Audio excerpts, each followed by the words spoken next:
ఒడియరాజుల నిత్యాన్నదాన సత్రంలో భోజనములు మంచిగా ఏర్పాటు చేయడం జరుగుతుంది. మరియు మంచినీటి సౌకర్యం అయితేనేమి, మినరల్ వాటరు వచ్చిన భక్తులకు బయట చలివేంద్రం ఏర్పాటు చేయడం అనేది.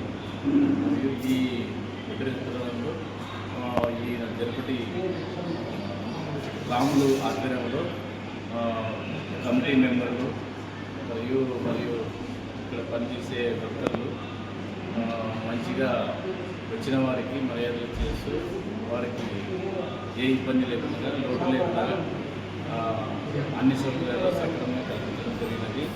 మరియు రూముల్లో ఏ ఇబ్బంది లేకుండా నిత్యము వాసం చేయడం కానీ, రూమ్లో బాగా నీటి శుభ్రంగా పెట్టడం కానీ బాగా జరుగుతున్నది. వాటర్ సౌకర్యాలు సరిగా లేకపోయినా కూడా బయట నుంచి వాటర్ తెప్పించి భక్తులకి ఏ ఇబ్బందులు లేకుండా చేస్తున్నారు. మరియు చలివేంద్రంలో మజ్జిగ కూడా ఏర్పాటు చేయడం అనేది.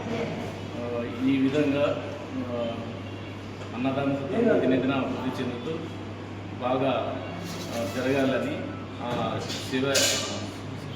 మల్లికార్జున స్వామిని వేడుకుంటున్నాను.